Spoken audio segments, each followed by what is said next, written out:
I am journaling since the age of 6 years old. Since I learned how to write, I had a journal to share my life stories. And I believe firmly in the power of journaling, not just for yourself across time and space, but also for the relationship. And so I want to introduce you to my couples journals. It's a quite physical book that you can buy online at Amazon. You can also use your own journal that you have handy, but I will share a little bit more about what I love about these editions.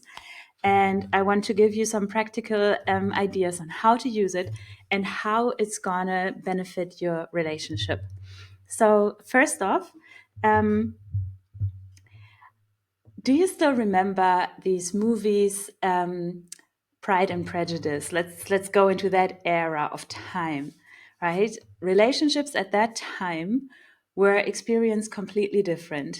Like in front of my inner eyes, I see, this woman that is deeply in love, madly in love with this man, and he is, feeling all the same things for her, but there's distances and all the reasons for why they cannot be or why they, don't see each other. And what do they do in that time? They stay in touch, not with phone call even, but they are writing letters. And when I take that moment and then I have couples in my couples coaching in 2025, or let's say, the last 5 years that modern couples exist, um, it's so often that a client will take out their phone and share a message with me or send me a screenshot of conversations that they had. It's like couples communicate via messenger every day, and especially when it comes to drama and conflict. And there is something that is tremendously different in these conversations but at the same time we are still almost the same humans with the same desires, the same needs, the same perceptions. And that is very important to recognize, because modern couples is about recognizing the modern zeitgeist and not just looking at, where is something wrong with you individually, but also really seeing we are not necessarily equipped for modern day challenges. So, what was happening back then when I was writing a letter? I trained the brain body connection by me handwriting a letter. Okay, so that is different from me writing on the computer. That is different from me writing on the phone. There's a moment when I really put thought into a word, because I either cross it out or I start anew, or I throw the paper away and start completely new. But I cannot just simply delete. I cannot edit after it's sent, right? So I really put care, loving care, tender care, and thought into what I think is right and what I want to create on the other side of the letter. It's much more thought into, I want him to understand me that way. I don't want him to feel offended. Whatever it is, like I put much more care into the letter. Potentially I write it down and then I read it again. And then, in that moment, I'm already processing my inner world. I'm much more congruent with what I have to say. And so then maybe the letter lays there for a day before I even send it. And I still have the opportunity to not send it and write again. The letter takes a week until it arrives. My beloved reads it. Again, also there for the receiver, the message lands in a moment when he sits down and actually has time to read it. It's not, while driving the car, reading the message, actually still being halfway with the brain thinking about a business trip. It's like, okay, sits down, opens the letter. That is when he reads the letter. He will not read it while he's actually, working behind the counter. That was, not a thing back then. So, but then also while reading, observing the inner world, letting it rest for a while, maybe going, horseback riding, being with friends, digesting, feeling, and then same amount of care for the answer. And since there was a lot more time in a day for leisure, for thinking, for all of that, I am 100% certain these letters were less reactive and much more, reflected, maybe shared thoughts with friends when they were written. This is sometimes lost in modern days. And then we are confused how reactivity instantly goes so high and how drama is created. And, we have so many more words and times that are spent fighting than, back then. But also problems are different. So I want to bring back a little bit of this slow conversation back into a relationship. These slow conversations are so beneficial to the relationship because you really have a moment to introspect and write and consider, and only then share it with your partner. You don't have the immediacy, you don't have the call and response, you don't have to react, none of that. And in that, you are called more into doing the inner work, less finger pointing, regulating your nervous system, more consideration. So these books are meant to be a place, and they come in different colors and shapes and forms, are meant to be a place for having slow conversations. You can use them for many different things, and there are, I want to say, countless benefits to it. Typically, I introduce it in a moment of conflict or in a moment of monthly reflection. Those are like the top two use cases that I use it for couples for. So let's say we don't have a problem yet. We just want to improve and get better. Then, your couples journal is a place where once a month you together do a monthly reflection. And I have some frameworks, some questions that guide you through the monthly reflection. Why do I want to do it in a book? I want it to be kind of your storybook, where a year later you go through. And it has more than just picture perfect moments. It has actually shared memories. And this is kind of like your journal in a year from now, in 20 years from now, to go back in and really see the good, the bad, the ugly, and how you navigated these times. And trust me, your sense of self, and especially the sense of self of your relationship, will grow exponentially every time that you open pages from the past. Because this is really the sweat, the tears, the laughter, the accomplishments, it's all in here. And it's authentic. It's not meant to be a book to share with others, right? You might have photos, you might have a photo album, you might have, things on the wall. These are things that you share with others. Well, this is your intimate journal for your relationship. And so,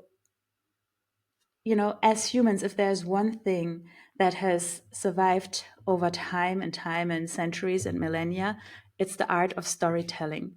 We love stories, and it is what feeds our soul. It is what brings us happiness. It's not that a moment right now can be judged by good or bad. It's the story that we are going to share in a year from now about this moment that is going to feed our sense of self, if this was a moment worth having, a story worth sharing, or if it was a waste of time. And trust me, as soon as you switch the flip into everything is happening for me, and I trust that there will be a moment in time when I can make sense of this, and I'm going to find a story worth sharing, it will give you so much more peace in your life's journey. So we're going to start collecting stories here. First off, you can get a journal on Amazon. The link will be here. Many different forms and shapes. I have a second one here that I am actively using. And then you can download my journaling prompts. I will put a link here as well. I think it's attached to a subscription to my newsletter, but it's meant to really be there to inspire you. And there will be like pages like this that have, for this month, prompts to journal on the good, the amazing, the bad, the ugly, it says here. And you collect these things. The way you collect it ideally is you you have a timer with you, and you have post-its, and you both write post-its 5 minutes. What was good, what was amazing, what was bad, what was really ugly. In this case, the idea is to always have more positive than negative, but you collect it, you share it with one another by putting it in the book, one page for her, one page for him, and that's it. There is no judgment. There is no who got more, who got less. It's just a sharing the memories, making them come back alive. In my Modern Couples University, I have a script on that's just guiding you 7 minutes, easy flowing through the monthly reflection. I also really like to bring in there, the social interactions that we had, the people that we met, and also derive at like one point where we look at what to do better for the next month. Okay, another use case is to do kind of like a clear the air intervention. That is also a journaling prompt that I have in there with questions to share and to talk about, and you can share the answers in the book to get an idea of just where you were last week and what you shared back then. But really, what is a huge benefit is conflict mediation. If you don't have a mediator with you and the two of you feel stuck, sometimes the best place to recenter yourself is your journal. And I have one journaling prompt also in that download that guides you how to do conflict journaling. But basically, one person, just whoever feels the call, takes the book and just sits with it and writes. You could write a letter, but a letter is sometimes then floating around in the house, and I really like to have it in one place. So you write here a letter, and you just share what you want to share with your partner. And there are questions that are supportive, such as, how what did I notice? How did it make me feel? What was kind of the movie that I started telling myself? But you can also do the inner work, whereby you share. And this took me back to this moment in childhood or this past relationship when I was treated this and that. And you just share your story, and it's like the opportunity to have a monologue, but also it's a monologue where you take ownership. So this is not a place to finger point. This is not a place to, just release your anger without consideration. It's a place where we do consider, but where we do the inner work, and almost like our partner can witness how we do that. And then I like to, when you've written your thing, I like to, just leave it out there. Maybe you have something that says, whoop, there is a new note in there. And it could be that your partner equally enjoys writing. It could be that there is less enthusiasm about it. But what really works well is if both partners are open to the experiment of using that book. So then, the partner reads it and kind of has an opportunity either to reply or not even read it, but first share, their what happened to them, and then read it and then reply. There's different approaches to it, but what it offers is no interruption, a safe space, the possibility to write and or to read when you actually have capacity. It's not behind the wheel while driving. It's not when you actually have no time. You write and you read when you create presence, when you have time and you feel it and you find compassion and you consider and you write such that, the relationship would want to have it in the relationship book. And very often that is where compassion is really formed, when you read what your partner is going through and the work that they put into it and what they experience. And compassion can result from this. Now, I will say we are not all operating the same way. So this is a suggestion and this is an experiment and it's something to try. But it definitely, takes out some of the pace that we sometimes have in a conflict situation. And it could also be, in a conflict to say lovingly pause because you are in a gridlock. And then I share this method with my couples. When you set a pause, when you set a stop, you're also responsible for suggesting how to proceed, which could be, everybody takes a break, go outside, and then we come back in 10 minutes or tomorrow. But you could also say, pause, let me first do my work. I would like to journal. And then, I would like you to read it. And then we come back together and talk, right? That could be a suggestion. It helps you to have deeper connection, and you see over time how your arguments not necessarily become less, but they are less dramatic because you are practicing, you are rewiring your brain to see the patterns, to see how you are standing in the way of a conflict. There's this very wrong belief that happy, healthy couples don't go to bed with an argument. And I think they're missing out on a huge opportunity, because sometimes an argument is better fought within yourself alone, regulating yourself, doing the inner work, healing whatever needs to be held and healed in yourself, and then actually sleeping, resting, integrating, looking at the world with fresh new eyes and ears tomorrow. If you can do that as a couple, you build immense trust in the capability of the individual, and then connecting at a non-dramatic level again. But also, don't make each other feel bad to sleep and go to bed. No, really say this is a moment to rejuvenate. We are not at our best if we are sleep deprived, if we didn't have water, if we didn't go see the sun. Like, the idea that we should be able to fight at any moment, at any time, it's ridiculous. We are best equipped to have a compassionate argument whereby I can also take the other position if I resource myself. And so I always want to make sure that I'm at my best self and resourced. Now, last but not least, so with the couples journals, the one thing why I really suggest these and why I love these, they are available in A4 format. So it's a big format to journal in, but also they have dotted lines. That way, you have maximum amount of creativity. You are not restrained by lines. You're not restrained by checkboxes. You can paint in there. You can write. They are very subtle, the dots, and in that regard, it allows for maximum creativity. You can place post-its in here. This should really be something that you look forward to looking at 10 years from now. And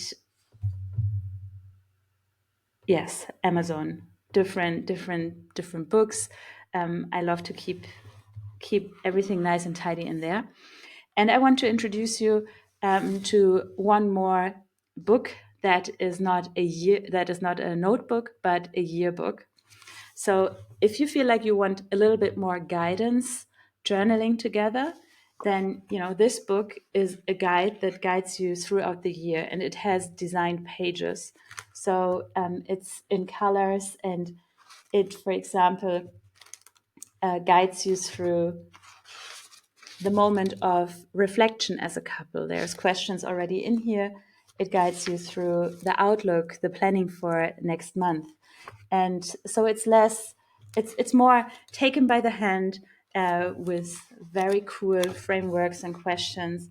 There's also like some powerful visualizations of what to create together.